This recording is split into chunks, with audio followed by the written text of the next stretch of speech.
Kepada yang saya hormati barisan juri dan seterusnya rekan-rekan guru cemerlang yang berada di dewan ini. Baiklah, tajuk inovasi saya yaitu Honey True Match. Honey True Match ni merupakan set padanan kad yang dihasilkan khusus untuk mata pelajaran sejarah.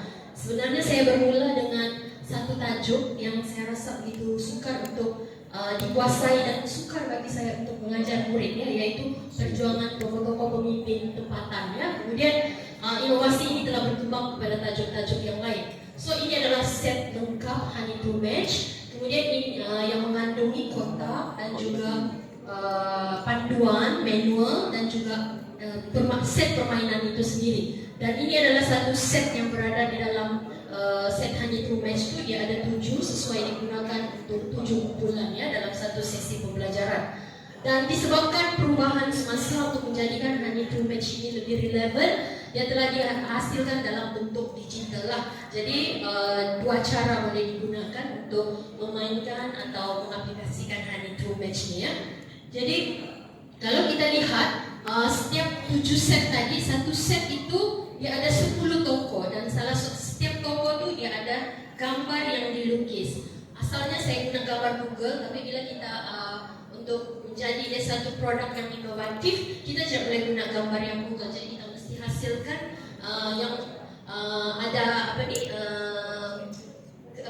macam originality Jadi inilah dia, ada gambar setiap tokoh, nama tokoh, sebab-sebab tokoh dan juga perkembangan peristiwa perjuangan tokoh itu. Jadi ini satu tokoh, semuanya adalah 10 tokoh Oke, kemudian kenapa saya mau menghasilkan Honey True Match ni? Kalau kita lihat di sini ialah murid sukar mengingati dan menguasai isi kerana topik yang luas dan melibatkan ramai tokoh. Kalau kita tengok di sini 10 tokoh. Ini adalah topik KSSM sejarah tingkatan 3. Kemudian murid ni dia keliru sebab tokoh ni dia mempunyai pelbagai sebab. Jadi kadang dia ingat tokoh kata Laran apa apa sebabnya, kemudian Tok Janggut apa sebab dia jadi keliru Okey, kemudian bila semasa ujian jawapan murid bercampur aduk Dan kalau kita lihat di sini adalah isu yang kedua.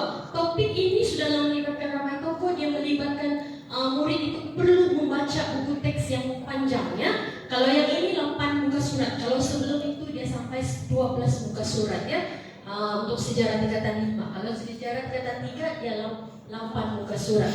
Dan bila diberikan ujian, inilah pencapaian murid, iaitu agak rendah, GP-nya pun 7 gitu kan. Jadi satu topik yang penting yang sering keluar dalam pemeriksaan, maka saya bertindak untuk menghasilkan sesuatu produk yang saya harap dapat memperbaiki cara pengajaran saya di kelas dan juga pembelajaran murid, seterusnya pencapaian murid.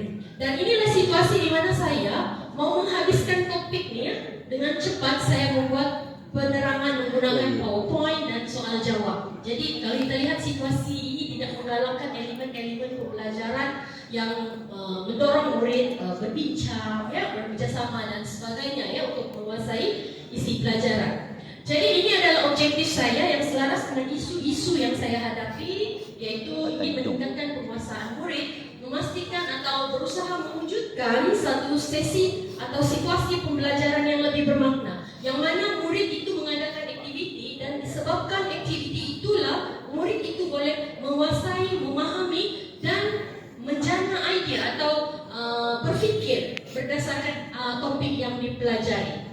Kemudian tujuan saya menghasilkan bahan pengajaran dan pembelajaran yang efektif untuk menyumbang kepada guru-guru sejarah, supaya mereka mempunyai satu bahan yang dapat membantu mereka dalam pengajarannya. Ini adalah permulaan penghasilan Honey True Match. Kalau kita lihat di sini adalah gambar-gambar Google. Saya laminate sendiri. Kemudian saya tambah baik yang dengan gambar yang dilukis, kemudian hantar sajalah ke kedai percetakan dan dia hasilkan dengan lebih berkualiti. Kemudian mohon hak cipta daripada Maipo untuk memastikan produk ini lebih terjaga terjamin Kemudian saya hasilkan dalam bentuk digital menggunakan aplikasi Woodwall dari segi pelaksanaan ini adalah situasi dalam bilik darjah. Yang mana kalau kita lihat di sini dalam pelaksanaan ini kita nampak murid dari awal sesi PDP selepas ada set induksi itu murid yang menggunakan kad ini dan dia mula match.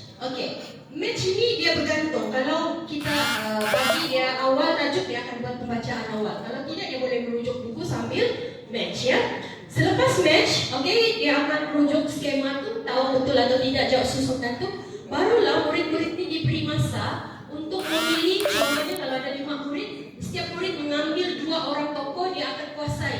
Kita bagi dia masa, dia baca, dia hafal lah, dia hafal itu.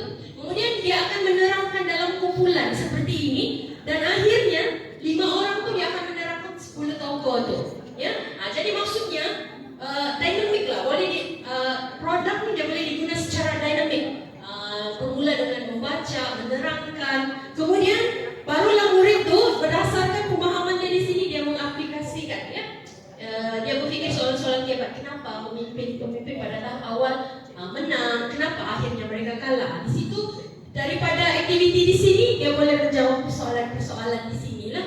Ya, kemudian dia menerangkan, membentangkan, dan juga untuk pengukuhan secara individu dia boleh main guna apps yang dihasilkan tadi. Ini secara berkumpulan, ini secara individu dia boleh buat di sekolah ataupun di rumah ya. So ini impak dia, peningkatan pencapaian murid daripada 7.68 kepada 2.09. Kemudian yang paling penting ialah bagi saya situasi pengajaran dan pembelajaran itu. Kalau sebelum ini kita bercakap kan macam sekarang. Tetapi apa yang berlaku dalam proses ini, saya mengarah, meninjau, mendorong, membantu, membimbing, dan ini adalah maklum balas murid. Dan kalau kita lihat di sini, murid mencadangkan aktiviti ini diteruskan untuk tajuk-tajuk yang lainnya. Maka saya telah hasilkan untuk tajuk-tajuk yang lain, yang berikutnya. Ya. Kemudian ini yang saya katakan tadi, daripada semua ini saya hasilkan dalam bentuk digital guna apps wall ya. Dari segi perkongsian, ini adalah aplikasi di sekolah sendiri. Sekolah lama, sekolah baru ya. Saya baru berpindah ke sekolah baru ya. Kemudian sudah dikongsikan kepada rakan-rakan guru di seluruh negara ya. Kalau kita lihat ini adalah aplikasi di beberapa buah sekolah. Kemudian sudah dikongsikan di berbagai peringkat ya. Macam contoh ini seminar guru sejarah anjuran Universiti Malaya Kuala Lumpur, peringkat kebangsaan, dan baru-baru ini dikongsikan dan juga ada sesi webinar pedagogi sukar dan juga dikongsikan dalam beberapa pertandingan inovasi lah. Ini adalah sebab bila kita ada produk kita mau jual, kadang-kadang kita bukan satu company yang besar yang boleh menjual dengan harga yang murah, betul kan, Judges? Jadi saya berfikir supaya guru dapat benda ni, apabila dia guna buku kerja ni, kita sudah sedia dalam bentuk QR code, so dia boleh download saja, dia boleh cetak dan boleh guna teruslah. Ya, dan saya buatkan juga dalam buku yang saya tulis mengenai semua hasil inovasi saya, dan juga telah dibudayakan di sekolah saya, dan guru-guru yang aplikasi dalam subjek mereka saya masukkan dalam buku PK 21 sekolah saya sendiri, dan dijadikan sebagai satu pendekatan co-curriculum. Maksudnya inovasi ini boleh digunakan juga semasa perjumpaan koker. Jadi ini adalah rumusan daripada inovasi ini. Bagi saya suatu inovasi itu adalah satu usaha kita mau menambah baik proses pengajaran dan memastikan pembelajaran murid yang lebih bermakna. Sekian dan terima kasih.